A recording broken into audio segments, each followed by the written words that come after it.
నమస్కారం. కిమ్స్ హాస్పిటల్ సికింద్రాబాద్ సుఖీభావకు స్వాగతం.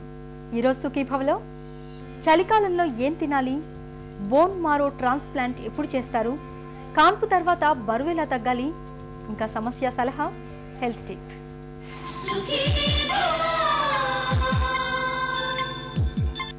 సీజన్ మారింది, చలికాలం వచ్చేసింది. వణికించే చలికాలంలో ఆరోగ్యాన్ని కాపాడుకునేందుకు జీవనశైలి అలవాట్లతో పాటు తినే ఆహారంలో కూడా సీజన్కు అనుగుణంగా తగిన మార్పులు చేర్పులు చేసుకోవాలి. చలి వాతావరణంలో మనలో రోగనిరోధక శక్తి సన్నగిల్లుతుంది. అంతేకాదు, నోటికి కాస్త వేడిగా కారంగా తినాలనిపిస్తుంది. చలికాలం వెళ్లే వరకు రాబోయే 2-3 నెలల రోజుల పాటు రోజువారీ ఆహారంలో ఎలాంటి జాగ్రత్తలు తీసుకోవాలో ఇప్పుడు తెలుసుకుందాం.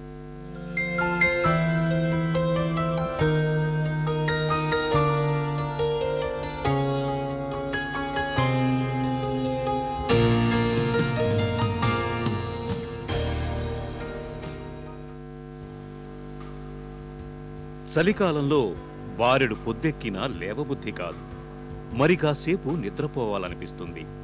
వేడివేడిగా కాఫీ టీలను తాగాలనిపిస్తుంది. వ్యాయామం చేయాలనిపించదు. ఇవన్నీ శీతాకాలపు భావనలు. మిగతా సీజన్లతో పోలిస్తే వణికించే చలికాలంలో ఆహారంలో మార్పులు కోరుకోవటం సహజమే. అయితే ఏది పడితే అది తినటం, కారం మసాలాల్ని పట్టించిన వాటిని ఎక్కువగా తీసుకోవటం, జంక్ ఫుడ్డుని అతిగా తీసుకోవటం, ఇవన్నీ చలికాలంలో మన వ్యాధి నిరోధక శక్తిని తగ్గించి హుషారుకు అడ్డుకట్ట వేస్తాయంటారు పోషకాహార నిపుణులు. సీజన్ మార్పుకు అనుగుణంగా మన రోజువారీ ఆహారంలో ఎలాంటి మార్పులు చేసుకోవాలో వివరిస్తున్నారు డాక్టర్. ముఖ్యంగా వింటర్లో ఇప్పుడు అలర్జీసు, ఆస్తమాసు ఇలాంటి సమస్యలు, బ్రీదింగ్ ప్రాబ్లమ్స్ ఉన్న వాళ్ళందరూ కూడా కొంచెం అటాక్స్ ఎక్కువ వచ్చే ఛాన్సెస్ ఉంటుంది. సో వాళ్ళు చాలా కేర్ఫుల్గా తీసుకోవాల్సిన అవసరం ఉంటుంది. ఎలాంటి కేర్ తీసుకోవాలి అంటే, main thing outside food తీసుకోకూడదు. రోటా వైరస్ అని ఒక వైరస్ చాలా యాక్టివ్ ఉంటుందండి ఈ క్లైమేట్, ఈ టెంపరేచర్లో. కాబట్టి మనం ఎప్పుడూ కూడా పచ్చి ఫుడ్ అంటే రా ఫుడ్ బయట తీసుకోకుండా ఉండడమే చాలా మంచిది. ఇంకా హీట్ జనరేటింగ్ ఫుడ్స్, ముఖ్యంగా చాట్ బండిలో మనము తీసుకునే చాట్ ఐటమ్స్ కానివ్వండి, జ్యూసెస్ కానివ్వండి, అది కూడా ఐస్ వేసి తీసుకుంటూ ఉంటాం కదా బయట, అలాంటి జ్యూసెస్ అస్సలు తీసుకురాదు. ఎందుకంటే ఐస్లో ఉన్న వాటర్ కంటెంట్ ఎలా ఉంది మనకు తెలీదు. దాని మూలంగా కూడా మనకు జబ్బులు వచ్చే ఛాన్సెస్ ఉంటుంది.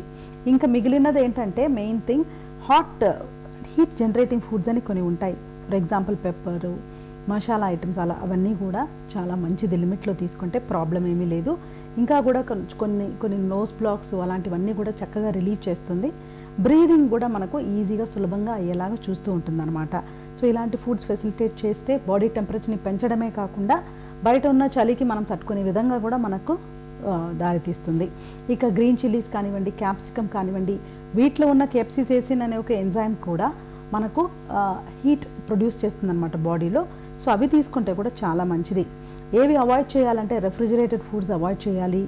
ఐస్ వేసినవి కానీ, బయట ఎస్పెషల్లీ ఇలాంటివి తీసుకోవడము అలాంటివి మంచిది కాదు. రెఫ్రిజిరేటెడ్ ఫుడ్ తీసుకోవడం మూలాన ఏమవుతుందంటే, ఇన్ఫెక్షన్స్ పెరిగే ఛాన్సెస్ కూడా బాగా పెరిగిపోతూ ఉంటుంది. చలికాలంలో తేలికగా జీర్ణమయ్యేవి, ముఖ్యంగా ఇంట్లో వండిన ఆహారాలకు ఎక్కువ ప్రాధాన్యం ఇవ్వాలి.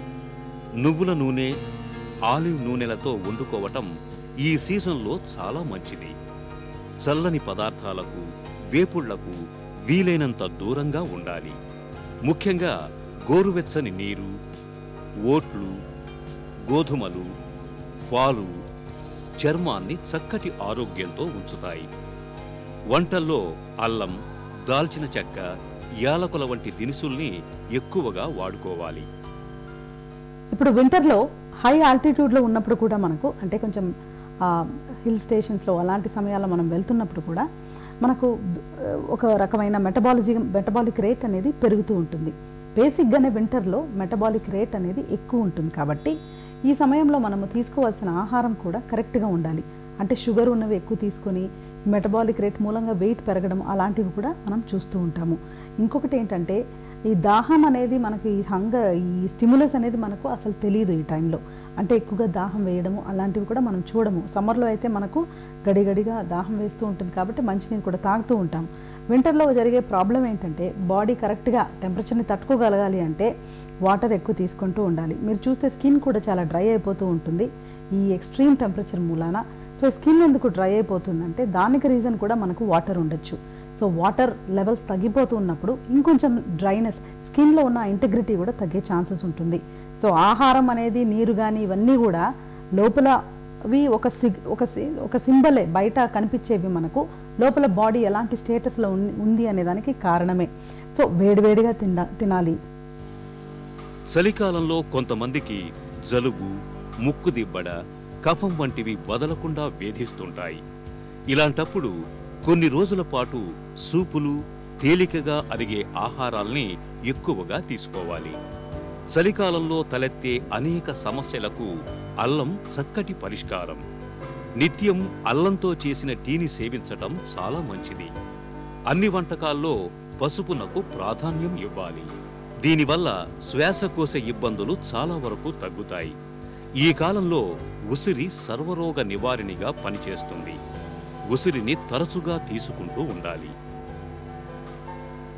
ముఖ్యంగా చల్లటి ఆహారం కాకుండా వేడి ఆహారం తీసుకోవడం అనేది it's a very good comforting thing. So వేడిగా పైపింగ్ హాట్గా తీసుకున్నా మంచిదే. కాఫీ టీల బదులుగా సూప్స్ అలాంటివి తీసుకున్నా బాగుంటుంది. షుగర్ అన్నవి కూడా ఎక్కువ తీసుకోకండి, బాడీ మరింత మందంగా తయారవుతుంది. ఎప్పుడైనా కూడా కానివ్వండి, ఆ క్లైమేట్ని మనం తట్టుకోగలగాలి అంటే ఫస్ట్ దాని నుంచి వచ్చే నెగిటివ్ ఎఫెక్ట్స్ ఏంటి అనేది మనం తెలుసుకోవాలి. నేను చెప్పినట్టుగా బ్రీదింగ్ ప్రాబ్లమ్స్, రోటా వైరస్, వాటి నుంచి ఎలా తట్టుకోవాలి, సో అవుట్ సైడ్ ఫుడ్ ఎలా తీసుకోకూడదు, యాక్టివ్గా ఎలా ఉండగలగాలి, రోజంతా కూడా మన పనులు మనం చేయగలగాలంటే ఈ చిన్న చిన్న చిట్కాలు కూడా మనం పాటించుకుంటే డెఫినెట్గా బాగుంటుంది. కారం, స్పైసీ ఫుడ్ ఎక్కువ ఇష్టపడే వాళ్ళకి ఇది చక్కటి సీజన్ అన్నమాట. క్యాప్సికమ్ కానీ, రెడ్ చిల్లీ కానీ, గ్రీన్ చిల్లీస్ కానీ వాటితో ఏదైనా లిమిట్లో వాడుకోండి. మరీ ఎక్కువ వాడుకుంటే కూడా అంత మంచిది కాదు. చలికాలంలో రోజువారీ ఆహారంలో తగిన జాగ్రత్తలు తీసుకోవడంతో పాటు జీవన శైలిలోనూ కొన్ని ప్రత్యేకమైన జాగ్రత్తలు తీసుకోవాలి. ఉదయం ఆలస్యంగా నిద్రలేవటం, అర్ధరాత్రి దాటినా పనిలో నిమగ్నం కావటం, వేళకు తినకపోవటం ఇవన్నీ మన జీర్ణక్రియను ప్రభావితం చేస్తాయి. కాబట్టి నియమిత వేళలకు ప్రాధాన్యం ఇవ్వాలి. ఈ సీజన్లో నిత్యం వ్యాయామం చేయటం వల్ల శరీరంలో పేరుకున్న వ్యర్థాలు బయటకు పోయి చర్మం చక్కటి ఆరోగ్యంతో ఉంటుంది. ఈ జాగ్రత్తలు చలికాలంలో మన ఆరోగ్యాన్ని భేషుగ్గా ఉంచుతాయి. చలికాలంలో ఆరోగ్యాన్ని భేషుగ్గా ఉంచుకునేందుకు రోజువారీ ఆహారంలో ఎలాంటి మార్పులు చేర్పులు చేసుకోవాలో తెలుసుకున్నాం కదా.